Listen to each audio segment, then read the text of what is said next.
Hi friends, ഇന്ന് അരി ഉരുണ്ട ഉണ്ടാക്കിയാലോ? അതിനായിട്ട് ആദ്യം കപ്പലണ്ടി വറുത്തെടുക്കണം. വറുത്ത കപ്പലണ്ടി ഉണ്ടെങ്കിൽ അത് മതിയാകും. ഇത് പച്ച കപ്പലണ്ടി ആയതുകൊണ്ട് ഞാൻ വറുത്തെടുക്കുകയാണ്. എന്നിട്ട് തരിയായിട്ട് പൊടിച്ചെടുക്കണം. ഇതിനായിട്ട് ഞാൻ എടുത്ത അരി നമ്മൾ റേഷൻ കടയിൽ നിന്ന് വാങ്ങുന്ന ചമ്പ അരിയാണ്. അത് ഞാൻ കഴുകി മില്ലിൽ കൊടുത്ത് വറുത്ത് പൊടിച്ചെടുത്തതാണ്. അതിലേക്ക് കപ്പലണ്ടി പൊടിച്ചതും പിന്നെ കുറച്ച് സീഡ്സ് ചേർക്കുന്നുണ്ട്. Sunflower seed, chia seed, flax seed. ഇതിപ്പോ എന്റെ കയ്യിൽ ഉള്ളത് കൊണ്ടാണ് ഞാനിത് ചേർക്കുന്നത്. അല്ലെങ്കിൽ നമുക്ക് ഇതിലേക്ക് എള്ള് ചേർക്കാം.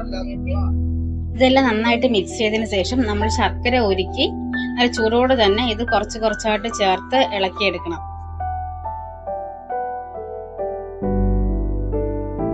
ചെറിയ ചൂടോടെ തന്നെ ഇതിനെ ഉരുളകളാക്കി എടുക്കണം. ചൂട് മാറിയതിന് ശേഷം ഉരുളകളെ അരമണിക്കൂർ നമുക്ക് ഫ്രീസറിൽ വെച്ചെടുക്കാം. എന്തിനാണ് ഫ്രീസറിൽ വെക്കുന്നത് എന്ന് ചോദിച്ചാൽ, പെട്ടെന്ന് പൊടിഞ്ഞു പോകാതെ ഉരുളകൾക്ക് ഒരു മുറുക്കം കിട്ടും. സീഡ്സ് ഒക്കെ ചേർത്തുണ്ടാക്കുന്നത് കൊണ്ട് ഇത് വളരെ ഗുണമുള്ളതാണ്. ഈ പുറത്തുനിന്നൊക്കെ സ്നാക്സുകൾ വാങ്ങുന്നതിനേക്കാളും ഇങ്ങനെയൊക്കെ ഉണ്ടാക്കി കൊടുത്താൽ കുട്ടികൾക്കൊക്കെ നല്ല ആരോഗ്യമായിരിക്കും.